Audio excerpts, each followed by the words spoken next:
Hello and good evening. Thank you for joining us for this very important discussion on COVID and the impact on the community and holding down the home front. My name is Fred Hicks, and it is my pleasure to be your moderator for this very important discussion this evening. So thank you again for joining us for this discussion on COVID and holding down the home front. There's a lot of information you're going to receive tonight, and so please make sure that you take notes. And if you have any questions, make sure you post them. We'll be more than happy to field your questions during the Q&A panel afterwards, and to make sure that you have all the information and resources that you need. I'm honored to join here tonight by an esteemed panel of COVID survivors, people who have been COVID adjacent, and people who have answers and information and resources that can help our community, which has been adversely impacted by COVID, survive this pandemic. First, a few facts. Tens of millions of people are struggling to meet basic needs according to the most recent census data released on December 2nd. The impacts of the pandemic and the economic fallout have been widespread, but are particularly prevalent in the Black and Latino community. These proportionate impacts reflect harsh, longstanding inequities, often stemming from discrimination policies and other items that have furthered segregation and increased and erected new barriers to good schooling, decent jobs, and needed health care that this healthcare crisis we are all experiencing right now is exacerbating. So data from the Census Bureau's Household Pulse Survey collected in mid-November showed the following. The unemployment rate in April jumped to a level not seen since the Great Depression and still stood at 6.7% in November. However, for Black workers, it was at 10.3%, and for Latino Latinx workers, 8.4%, compared to 5.9% for white workers. We also know that 49% of Black adults and 47% of Latino adults have reported it somewhat difficult to very difficult to pay their bills and make ends meet during this pandemic, which is nearly twice the rate among white voters or white residents. So with that in mind, we are going to have a very spirited discussion this evening that talks about, again, COVID relief and resources that are available to you.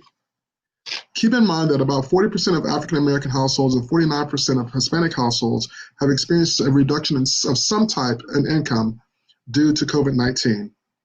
We also know that Hispanic women in the U.S. now have the highest unemployment rate of any group between Black, white, and Hispanic residents. The unemployment rate for Black women comparatively is at 16%, while for Hispanic women it is at 20%. We also know that unemployment rates for Black youth is twice as high as it was this time last year. As a father of a teenager, I am concerned about that. And so with that in mind, we know that the CARES Act, which stands for the Corona Aid, Relief, and Economic Security Act, is a $2.2 trillion economic stimulus bill that we passed earlier this year in response to the economic fallout from the pandemic. Unemployment benefits were some of the specific needs addressed by the bill, and the CARES Act provisions were essential to address the inadequacies in state funding and state programs to deal with COVID, including low benefit levels, short duration of assistance despite a prolonged economic intern, and outdated and overly restrictive eligibility requirements. With that in mind, we're now going to go into our discussion, and we'll go to each panelist, and each panelist, if you'll just give a quick introduction of who you are as I ask you a question, and then we'll move forward. So Commissioner Hall, can you tell us about some of the federal and state level policies put into place by the CARES Act to provide benefits to the employed? Fred, thank you for that question. Did you want me to introduce myself first? Yes, please. Just take a few moments to introduce yourself and then go into the question. All right.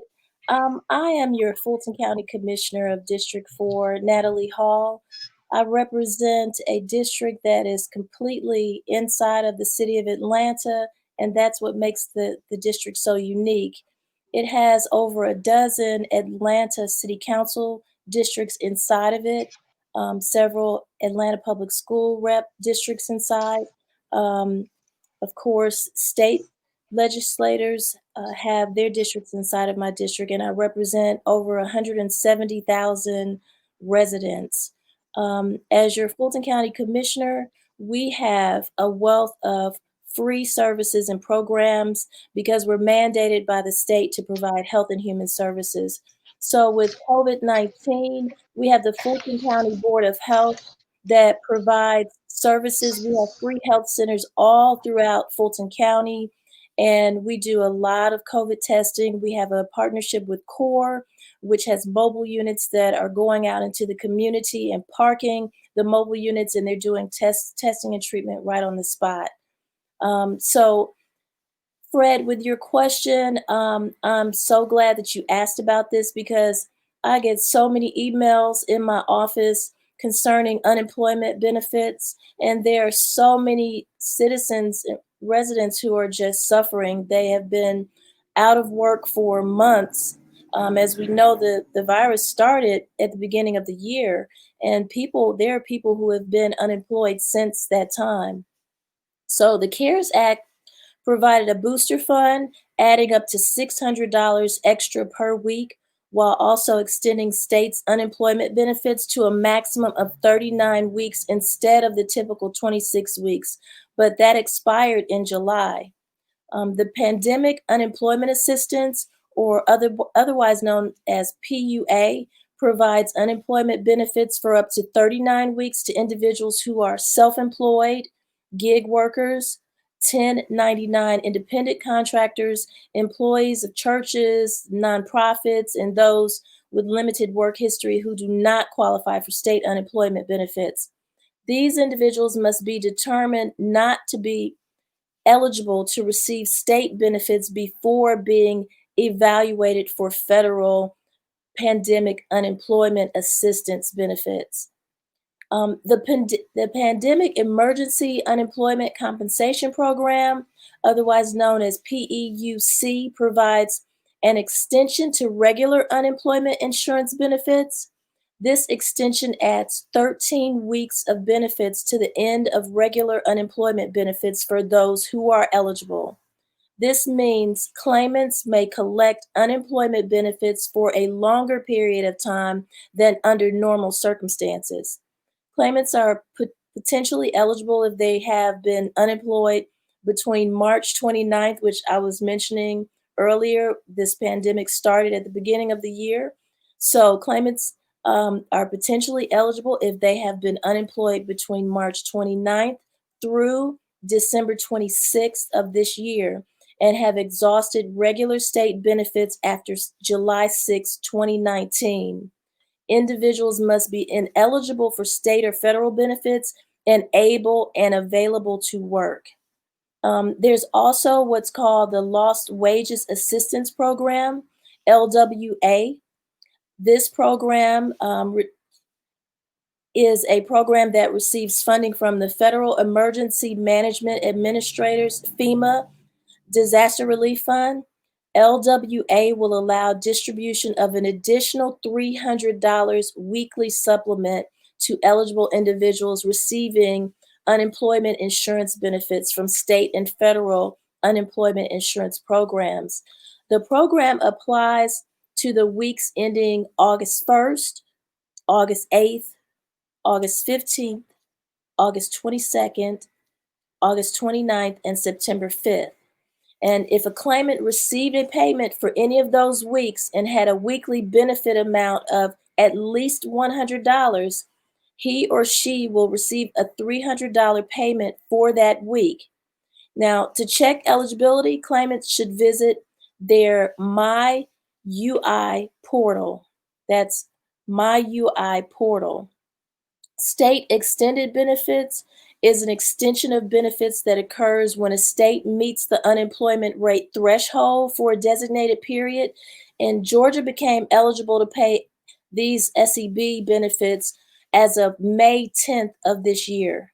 However, the first payable week ending date was July 4th, 2020. So as of July 5th, 2020, Georgia began a high unemployment period in the extended benefits program, increasing the maximum potential entitlement for claimants to 20 weeks or until week ending December 26th of this year for individual claims, and December 30th of this year for employer filed claims, whichever comes first. And lastly, on October 11th, due to a decrease in the unemployment rate, We will begin a low unemployment period and decrease the maximum potential entitlement for claimants back to 13 weeks, or until week ending December 26th of this year for individual claims, and December 30th for employer file claims, whichever comes first. So to qualify for SEB, individuals must have exhausted all rights to regular unemployment insurance under the state law, ineligibility for regular unemployment insurance in another state or Canada, established a qualifying UI claim with respect to the regular UI claim that exhausted. They have to have exhausted the PEUC and no disqualifications preventing SEB eligibility, and at least 1 week in the benefit year that begins on or after May 10th of this year, beginning the SEB eligibility period. And Fred, that was a mouthful, I know. That was a mouthful. There's a lot of information, a lot of Yes. acronyms. So for those of you who are tuned in, please make sure you take your notes and feel free to pose those questions and make sure that we circle back to anything that you're concerned about. And so that was a lot of great information. One other thing I wanted to ask you about, Commissioner Hall, is from what I've read, about 2/3 of the 20 million Americans, so about 12, 13 million people receiving unemployment benefits, are doing so through programs created by the CARES Act. But it sounds like in lieu of a new stimulus bill, these benefits are going to expire in just a couple of weeks at the end of the year. So number one, is that right? Number two, what should we be asking Congress to do for unemployment in the next round of the stimulus legislation? Well, policymakers should address 3 issues in any relief package. Number one, provide additional weeks of benefits for people who exhaust their benefits while unemployment remains high. Number two, continue the PUA, which is the Pandemic Unemployment Assistance, for people who fall through the cracks of the regular unemployment insurance system. And number three, restore a federal supplement to the regular weekly benefit levels in these programs. Gotcha. Okay, so there's a lot that can do, and so make sure you contact your members of Congress to ask them, one, to pass a bill, and make sure that it includes these recommended steps to make sure that we can extend and provide relief for people there. So thank you so much, Commissioner Hall. We greatly appreciate that. One more question for you before I move on to our next panelist. Hopefully Congress will come together to pass a new stimulus legislation ASAP, but if not, what are some of the local service programs we have in Fulton County, that Atlanta/Fulton County, that people can access to help address the rising rates of unemployment? Well, no knock on the city of Atlanta, but Fulton County has the best workforce development division called WorkSource Fulton. We receive a lot more funding to do training that we can offer for free to residents, placement for them. They can also go back to school and get re-educated and get a degree, especially in a field that no longer exists. Um, so, I know it's a sensitive issue for many residents right now, so I will reiterate that unemployment benefits are still severely lagging at GDOL, Georgia Department of Labor. My understanding is that they have opened a portal in the individual claims section where individuals certify each week. It allows individuals to schedule a time for a GDOL representative to call them and work through any issues delaying the payment of their claims. That's the latest update they have given us to be able to help residents.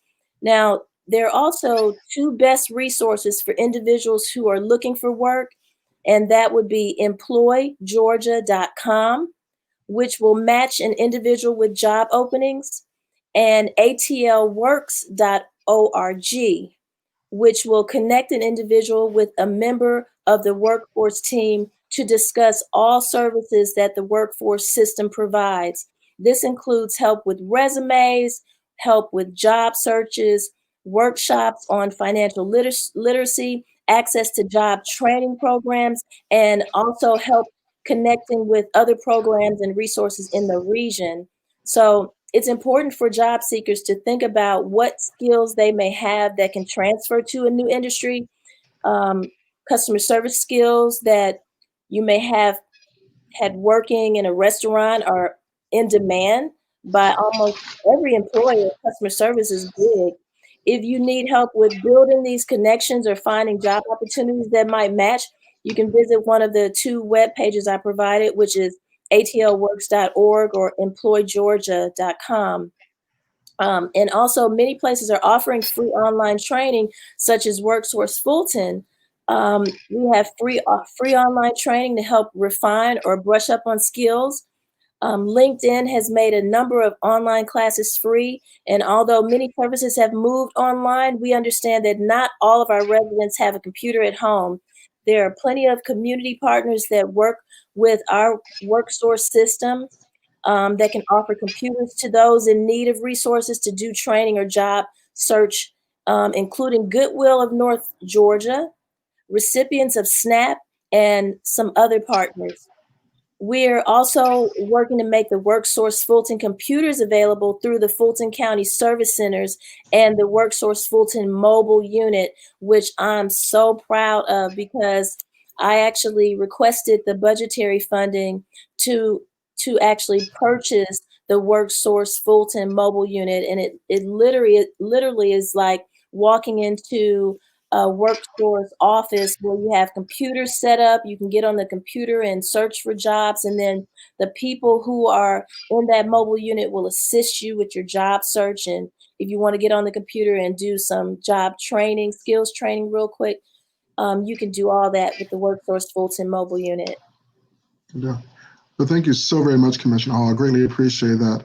My next question is for Mr. Leroy Lamar, who's the co-director of the Comprehensive Community Services. And Leroy, let me tell you, I'm excited to be back on another panel with you. And thank you for your work that you're doing with the other initiatives. So Mr. Lamar is a husband, father, entrepreneur, and educator turned activist who has lived among sex workers in the Southwest Atlanta area for the past 7 years. He has degrees in theology and philosophy, and when he is hanging out in the neighborhood, he's either reading obscure philosophy books or rewatching Disney movies, all while smoking cigars, but not in front of his kids. And so, Mr. Lamar, with that being said, can you tell us about some of the programs we have in place at the local level that offer job assistance to the unemployed? Yes, I can. Thank you so much for the introduction. And yes, it is great, Fred, to be back with you on another panel. I will say that Commissioner Hall did a great job of laying out a lot of the programs that we have in place for Fulton County and in the city of Atlanta that are offering, employment resources and employment benefits. I would only add to that list Georgia Works, West Side Works, and then there are some other organizations and some businesses that have taken a stand. So like UPS has really stepped up to the plate in trying to make sure that they are offering other positions. There's another warehouse, CKS Packaging has come out to areas like where I work on Fulton Industrial and said, we are just looking for people and are opening up other positions so that we can make sure that folks are getting opportunities to work. So what I see is, it's not just the work, it's an expanded issue, and there are other connecting issues. So for example, I work with a number of single moms, and childcare is like a huge issue. How can you let your child go somewhere during a pandemic, make sure they're safe, and also try to go out and work at the same time? And for many moms, they're like, we'll just try to figure it out, and we won't go anywhere because I'm not going to go somewhere and get sick and then get my baby sick. I would rather not have a job than get my baby sick and potentially lose my child. So it's a very complex issue around work and getting a job and making sure that you have access to not just affordable daycare, but safe, affordable daycare. Those are very real issues for folks in our community as we try to work out the issues and where funding comes from, and, SNAPs and CAPS and all these different resources that people can take advantage of. but how they're also making sure they're following protocols to make sure that parents can get to work and keep their family safe. So, like I said, I think there are a couple of businesses that are doing a great job, but Commissioner Hall did a fantastic job of laying out those resources that our organization utilizes to help folks during this time, as opposed to my staff. We're trained in a curriculum that is kind of a work-based program called Getting Ahead in a Just Getting By world, which helps folks kind of prepare themselves for the workforce and try to be a resource alongside of providers, job providers for folks in our community. But the first step is, hey, can we get access to some training? Can we get access to some jobs so you can have the skills that you need to be able to access these resources? So thank you again, Commissioner Hall, for laying that stuff out. I appreciate that. Well, thank you, Leroy, for all the work that you do with the vulnerable populations in Southwest Atlanta, and really that impact our entire region. And our esteemed panelists, we get to them with additional questions. You all who are watching tonight will see that we have some amazing people who are doing amazing work. A couple of other thoughts about this whole idea of how do we protect our workers, our employers, and employment, particularly vulnerable populations. We're seeing much higher rates of COVID infection in communities of color, regardless of their stature, whether you are elected official, high earner, or low income earner. And this has unique implications for these vulnerable populations, such as African Americans and Latinos. So the majority of jobs lost in the crisis have been in industries that pay average to low wages, with the lowest paying industries accounting for 30% of all jobs, but 53% of the jobs that were lost this spring. So again, the lowest wage jobs, so the ones that people are working and a lot of times I have two jobs just to try to make ends meet. Those jobs, over half of those jobs were lost in the spring. And a lot of them aren't coming back, right? Because they're from small, locally owned businesses that just simply could not sustain, whether you're talking about restaurants or just again, small mom and pop kind of places. And so, Commissioner, question for you. Yes. Can you help me understand some of the issues that these workers are facing that we're seeing in Fulton County? And really, what are some of the policies? I know you've given a lot of information already. We can just highlight one or two policies that are in place to help people who were employed and who may have lost their job or now underemployed and struggling to find a way to make their ends meet.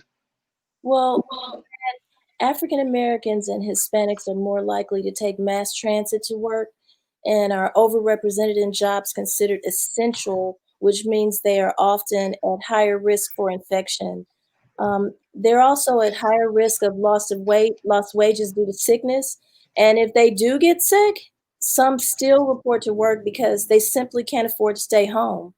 So policies that are really needed are like paid sick leave, the Family First Coronavirus Response Act, also known as FFCRA or ACT, requires certain employers to provide employees with paid sick leave or expanded family and medical leave for reasons related to COVID-19 infection, caregiving, or childcare needs.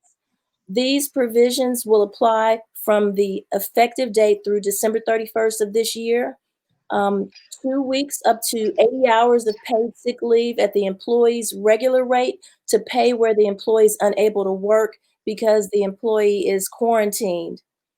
Pursuant to federal, state, and local government order or advice of a healthcare provider or experiencing COVID-19 symptoms and seeking a medical diagnosis. Also, 2 weeks up to 80 hours of paid sick leave at 2/3 the employee's regular rate of pay because the employee is unable to work because of a bona fide need to care for an individual subject to quarantine. We heard that from one of our panelists earlier that their whole family was dealing with COVID-19. So pursuant to federal, state, and local government order or advice of a healthcare provider, or to care for a child under 18 years of age, so this employee would be caring for school or who has school or a child care provider, which is closed and unable for reasons related to COVID-19, and the employee is experiencing a substantially similar condition as specified by the Secretary of Health and Human Services and in consultation with the Secretaries of Treasury and Labor. Also, I would add up to an additional 10 weeks of paid extended family and medical leave at 2/3 the employee's regular rate of pay, where the employee who has been employed for at least 30 calendar days is unable to work due to a bona fide need for leave to care for a child whose school or child care provider is closed or unavailable for reasons related to COVID-19. So I hope that Wow. helps. Well, again, a lot of great information, and it kind of hits home as a COVID survivor. I'm sensitive to this, but I've also seen a lot of people in my family lose their jobs. People who are working at the equivalent of a Dollar Tree or a Dollar General, Family Dollar. Cousins of mine who worked at those places for many years, and they were furloughed first, and now some of those companies have declared bankruptcy, so now they're unemployed and they're struggling to access their benefits. So this is great information. And so I actually want to pause for a moment before we move on. I'd like to see if we have any questions for the audience. Do we have any questions? 1, 2. No? Okay. So again, for those of you who are tuned in, if you have any questions, I know we're giving you a lot of information. Please just mark them down. We will check back in again. And so with that, I'm actually going to now bring in one of our other panelists, and I'm really excited to have you, John, on this panel with us. So thank you for joining us. Ladies and gentlemen, we have Mr. John West, who's the Vice President for Partner Relations for the Atlanta Community Food Bank, where he served for over 10 years. And in his current role as Vice President of Partner Relations, he works with a team of amazing people who support a network of over 700 community-based hunger-fighting organizations across 29 counties. These organizations are the backbone of the Regency Emergency Food Bank Network, providing over 65 million meals to more than 700,000 of our neighbors last year alone. It's been a while since I volunteered down there, but I have done so, and you all do great, amazing work, and you do have an amazing team, John. So thank you for joining us. We appreciate that. We've been talking about vulnerable populations, employment, unemployment, and of course, if you're struggling each to have your ends meet, then one of the areas where we first see that is this idea of food insecurity, right? Where people struggle to get 3 solid meals a day, or at least 3 healthy meals. You might get garbage food, trash food, but to stay healthy in a pandemic is really difficult. So, John, according to the Census Bureau's household survey published just a few weeks ago, 20% of Black adults and 18% of Hispanic adults reported their households did not have enough to eat. That's twice as many as white adults. So given your role at the food bank, what are you seeing in terms of the impact of COVID on food security in our metro Atlanta area? Thanks, Fred, and it's all. It's a great question, and maybe start as an entry point for answering it. I'd want to back up a little bit because I think one of the things I know at the food bank we've been reflecting on, and I think all of us as leaders, as community members, people who are connected to or work with social service organizations, I think one of the things that's certainly been highlighted for all of us is that none of the stuff that we're dealing with is new, right? But what happens in a crisis is that problems that exist get exacerbated. Inequities that exist get highlighted and amplified. And so what you're talking about there, in particular from the statistics from the Census Bureau, those aren't new. That's normal times. So even in normal times, we see inequities in what food insecurity looks like across our communities. So Latino households are 2 times more likely to experience food insecurity than white households. Black households are 2.4 times more likely to experience food insecurity than white households. So that's a problem that's been around.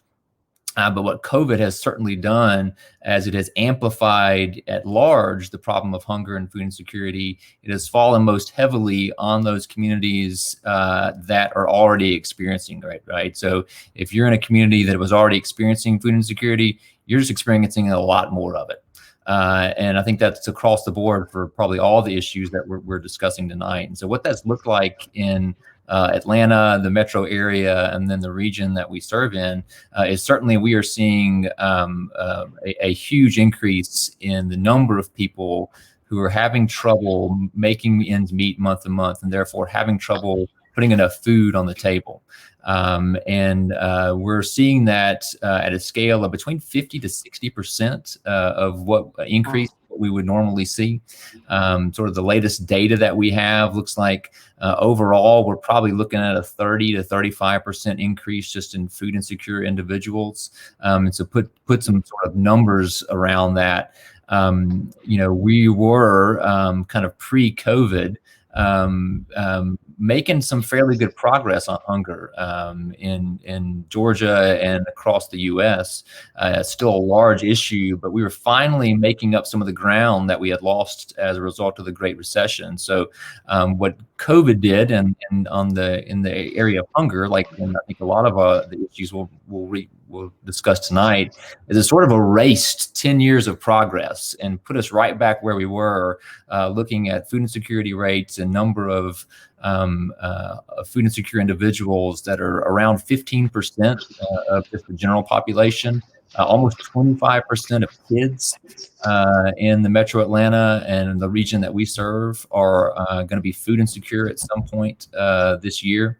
And that's putting us close to 900,000 individuals. So 900,000 of our neighbors, our friends, our coworkers, our family members, at some point in this year aren't going to know what where their next meal is coming from.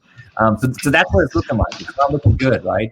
It is building on inequities that already existed and problems that were already in our community and issues that were already hard to solve, but it has laid on top of it, obviously a public health and an economic crisis that has put a lot more people in vulnerable positions.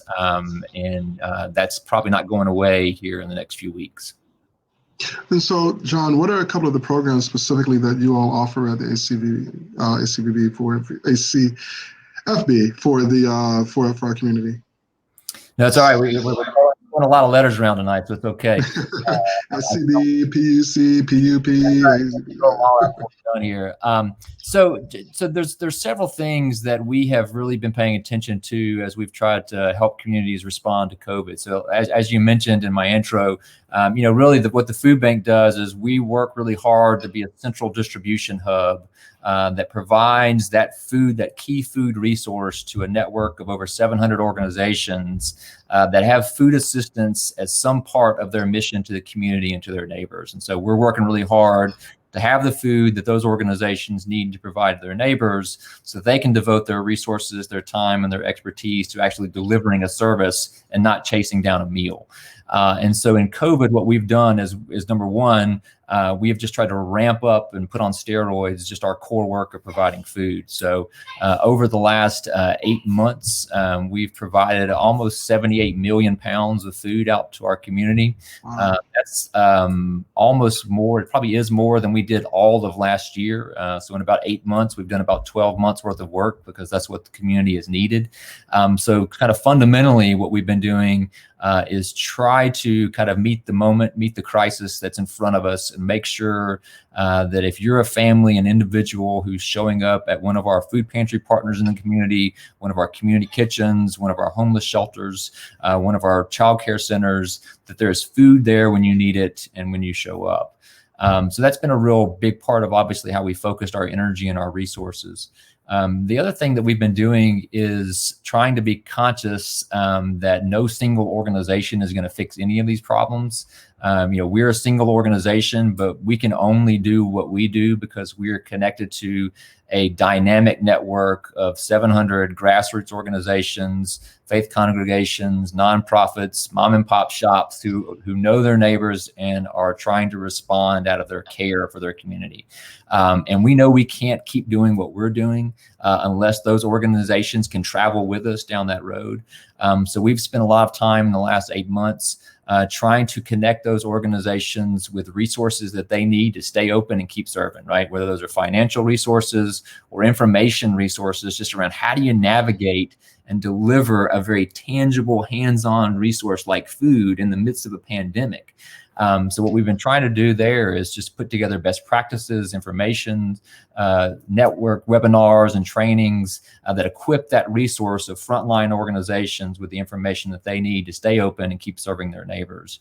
And then we've also been, we are not by our sort of core mission, a grant making organization, but we have been trying to provide funds to those partners as well, so that we can remove any barrier that they might have to continue serving their neighbors. So by the end of this year, we'll probably have provided almost $1 million in grants out to that network of partners of ours, so that they have the resources that they need to continue serving. And then the third thing I'd say is another piece of our work also involves making sure that individuals and families can connect to the benefits that they are eligible for. In our line of work in particular, we're really concerned about SNAP and making sure that folks know how to access food stamps, or SNAP as it's now called, but everybody still call it, we all still call it food stamps, so we're not gonna lie. So it can be a confusing, hard thing to navigate that system, particularly if you've never had to do it. And 50% of the folks right now, Fred, who are showing up at our food pantries and our kitchens and calling us for help with food assistance have never had to ask for it before. So we have a lot of new people navigating a social care system that have never had to do it before. And listen, y'all all know that the deal here, it's complicated and it's hard to know sometimes where to turn for help. So we've got a team of folks that works really hard, answering phones, responding to emails. During normal times, we're in front of people and we're out in the community doing this work. But we sort of hold their hands and help them apply for those benefits that they're eligible for, let them know what they're eligible for. We work very closely with our state agencies that administer those programs and have a great partnership there, so that we can hopefully help folks not get lost as they navigate that and try to access those key resources like SNAP, like WIC, like Medicaid.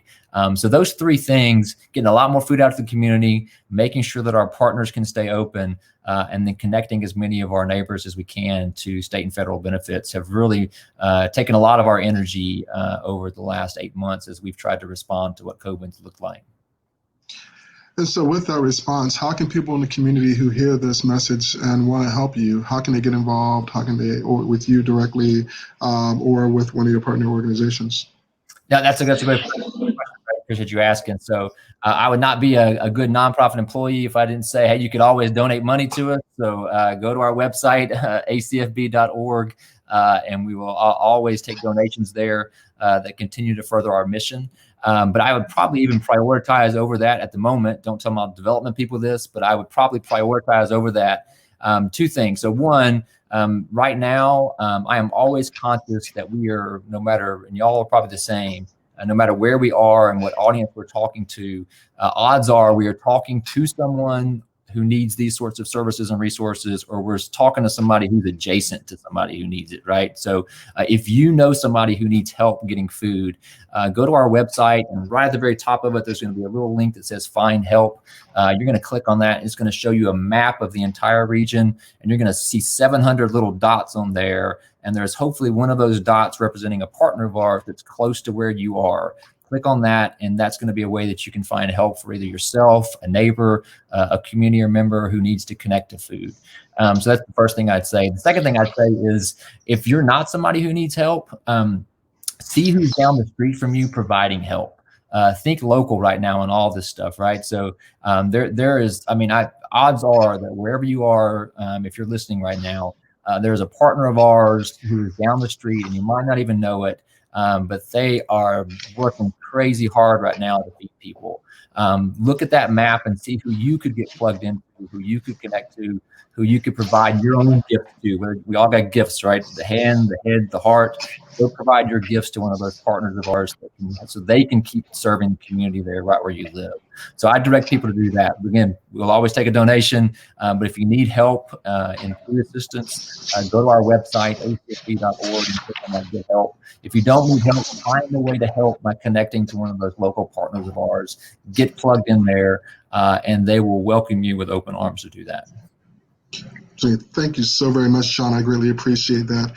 And for those of you who are watching and keeping track, we started by talking about resources, generally speaking, with Commissioner Hall around employment and unemployment benefits. Then we talked about resources in the community with Mr. Leroy Lamar, and then Mr. John West from the community, Atlanta Community Food Bank just talked about food insecurity and how we can address making sure that people who need food, who want food, that they can do that and continue to have healthy meals during this pandemic and beyond. And so, having addressed those, I actually want to turn our attention now to another major area that's impacted by COVID-19 and the pandemic, and that is housing. And to talk about that, I'm excited to have Ms. Shannon Worthy, Attorney Sharon Worthy, Managing Partner of Stanton & Worthy LLC. She's one of the managing partners of it, and while in law school, Ms. Worthy interned as a research assistant for several prestigious attorneys and entities in a variety of areas, including defense litigation, child advocacy, and corporate law. Following her admission to the bar, she expanded her experience to include the areas of consumer finance, debt collection defense, so not just the one making the calls, right, or helping those, but helping people who are receiving those calls know what to do, child advocacy, and bankruptcy, sales, and secure transactions. She settled in and found her niche and her passion around bankruptcy and consumer finance cases, and she began to practice exclusively in those areas just a few years ago. And so with that, Shannon, again, thank you for joining us and thank you for being a part of this panel. A couple of questions for you as we think about this, because we know that renters were more likely to report that their household was not caught up on rent. 31% of Black renters, 18% of Latino renters, and 13% of Asian American renters said they were not caught up on rent during this pandemic, compared to just 12% of white renters. So while we hope things may change soon, we know there's a vaccine along the way. Right now, a couple of questions for you. What can be done if you are rent insecure and you're under threat of eviction? Can you be removed from your home forcibly right now? And are there any resources or aid to help pay rent, or help with rental assistance? Okay. Hi guys. Thank you for having me. I was gonna say a statement, but heck no, you cannot be removed by force.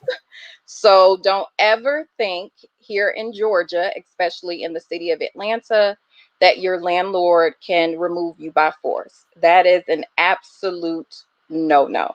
Your landlord can't ever come into your home and remove your items. That can't happen without a court order. So typically the way that works, right now with COVID going on, a lot of individuals are behind on their rent.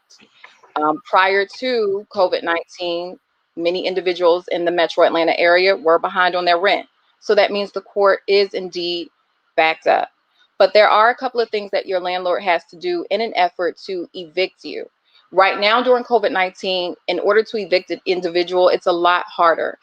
But please note that because of COVID-19, that is not an actual legal defense. So if you are about to be evicted and you have actually received your dispossessory, and that is just your eviction notice from the court, you have to receive that. But before you receive that, you have to receive an actual demand for possession from your landlord. So the order goes, the demand for possession from your landlord, they have to first send you a letter saying, hey, you're behind on your rent. When can you become current? They have to send that first. The second thing, if you do not comply with that notice, they then have to file a dispossessory in your local magistrate court. So it has to be the county in which you are a resident of, and it has to actually be filed. And the reason why I'm saying it has to actually be filed, because I've seen in some instances where landlords are trying to scare residents. They will just fill out the paperwork, provide it to the resident, and there isn't an actual case number at the top. So there definitely has to be a case number or a stamp from the clerk of court. Once you receive the dispossessory, typically you have about 7 days. 7 days to answer. If you do not reply within that 7 days, you can do so electronically, or you can go down to the court and actually file an answer. However, because most of the courts right now, they're kind of working telephonically and virtually, as we all are right now. They may not let you actually enter the court. So it would be your responsibility to file an answer electronically. The way you file an answer, you will go to your local court's website, whatever magistrate court or county you are in. So if it's Fulton County, you would locate Fulton County Magistrate Court. I believe most of the magistrate courts in the Metro Atlanta area, they are using Odyssey currently. And you would file your answer using the case number that's at the top of your paper. Once you file an answer, you are provided with a court date. The court date prior to COVID was about 2 weeks out. Now that COVID has happened, I don't even want to say. It's like, I've seen some that said 2022 on it already. So that's kind of where we are now. Once you have your actual court hearing, you will have the opportunity to either become current on your rent, or you will have the opportunity to make some sort of consent agreement with your landlord. And that's if you get that far. Most individuals aren't even getting that far at this time, because this is just how the cookie is crumbling right now. So if you're not able to get that far and you're like, hey, I am unable to pay my rent, I can't do this. The CDC actually has a moratorium that is extending through December 31st. We are hoping that they actually extend it. And what you have to do is file what we call an affidavit, or complete an affidavit or a declaration. The declaration is actually on the CDC's website. You can Google the actual declaration or the affidavit, and it will basically ask you to attest to a couple of things. You are basically attesting that you have made all of the best efforts to potentially pay your rent. In addition to that, you make under a certain amount of money a year, I believe. For a single individual, it has to be under $99,000 annually. For a couple, it has to be under $198,000. Let me make sure I'm right on that. Yes. And then you also have to attest that you are unable to make full rent or any partial payments, and that you have indeed been affected by COVID. And one of the last prongs is that if you are indeed kicked out or evicted, you would be deemed homeless. You would sign this and you would give it to your landlord, and they would not be able to evict you. They can certainly file, but they would not be able to evict you, even if they got an actual order from a judge. The other option to avoid eviction, you can find out what type of mortgage your landlord has. You could ask them potentially, but I highly doubt if they will tell you the type of mortgage that they have. But there is a moratorium on HUD homes, FHA homes, USDA homes, Fannie Mae homes. If your landlord has that type of mortgage, then you're under a moratorium automatically, per se, and they would not be able to evict you during this time. Of course, you want to make your best efforts to pay your rent, but let's be real. Most people, or a lot of people here, are laid off. They don't have the money to do so. What I am finding for individuals, what's been helping clients as well as staff, friends, and family members, the city of Atlanta, they partnered with the United Way, and this program has been amazing.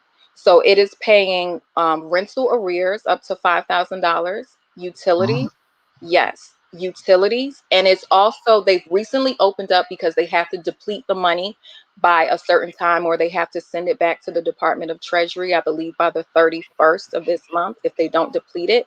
Because those funds weren't leaving rapidly enough, they've recently opened it up to individuals who have mortgage arrears. So, and the process is extremely easy. I've helped a few individuals kind of streamline this process. You just have to show an unemployment benefit letter, or a letter from your employer saying that your hours have recently been reduced, or something showing that you have been affected by COVID. The items that they ask for are minimum. Of course, they will ask for your lease and a proof of the arrearage amount. But you would have those items.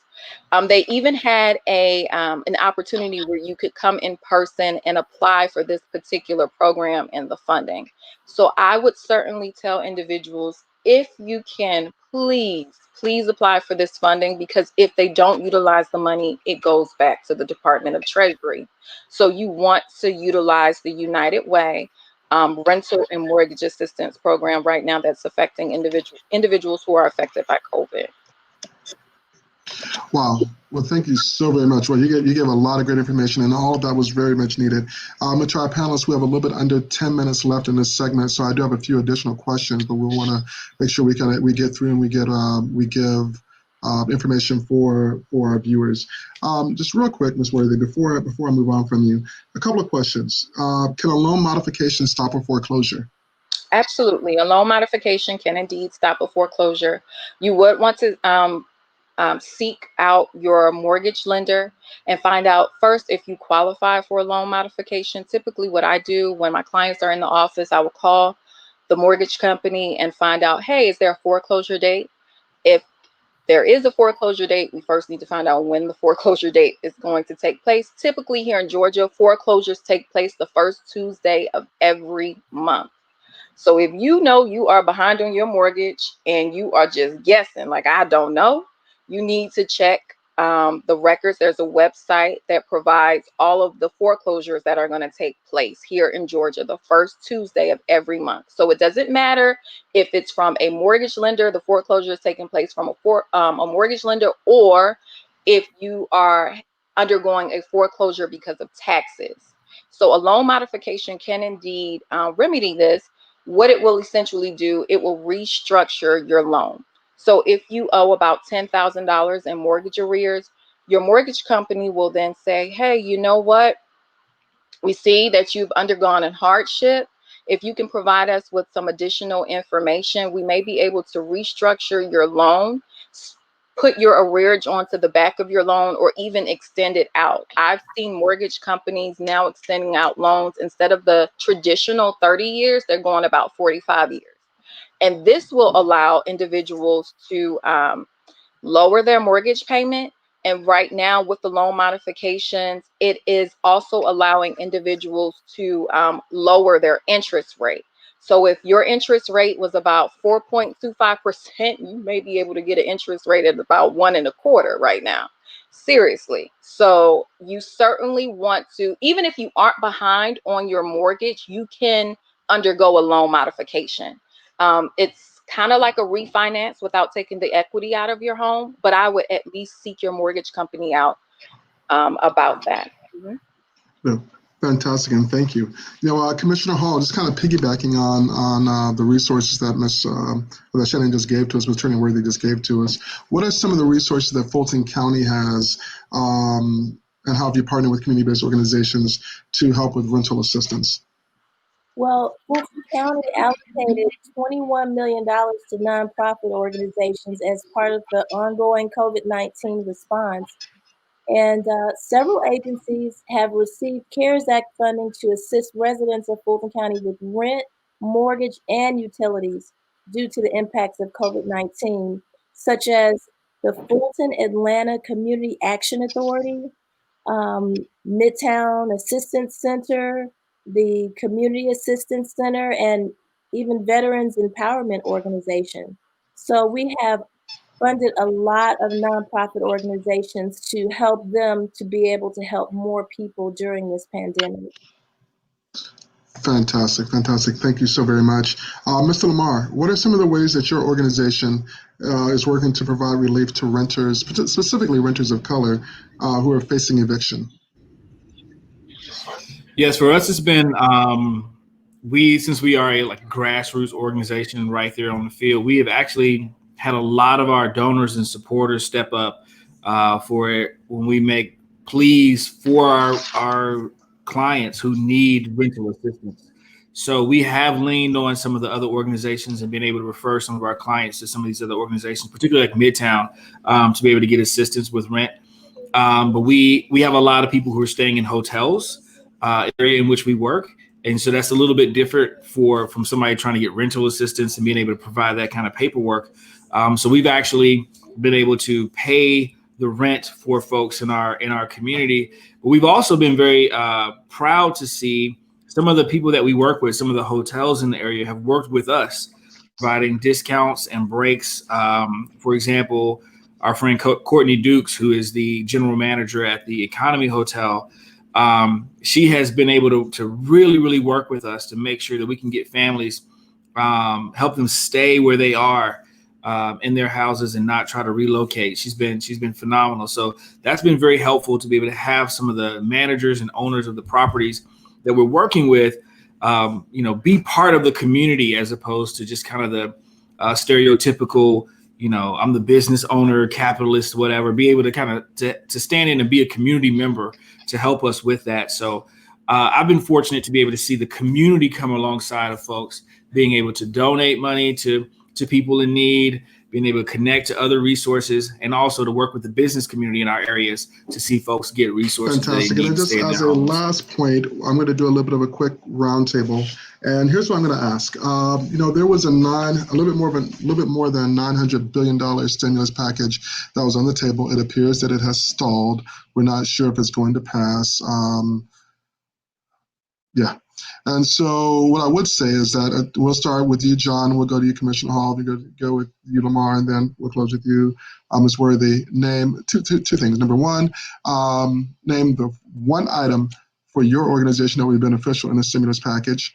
And then number two, please list, again, say verbally how people can find your organization on the web. So number one issue that would help your organization continue serving your mission or expanding your mission.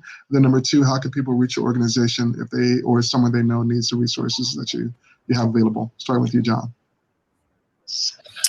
Thanks, Fred. And again, thanks for allowing me to be a part of tonight's conversation. So I'd say the one thing that we've been a part of advocating with a group of national hunger fighting organizations is an opportunity to provide a funding increase to the food stamp program. So we've been advocating for a 15% increase in that funding. So raising the maximum eligible amount there, 15%, and raising the floor of that 15% as well. And that would have a huge impact on it. The food banks and our partners do Herculean work out there in the community. But every meal that we provide, the SNAP program provides 9 meals. So it is the single best hunger fighting and poverty fighting program that the federal government has. And so we're advocating for a 15% increase to be a part of that funding.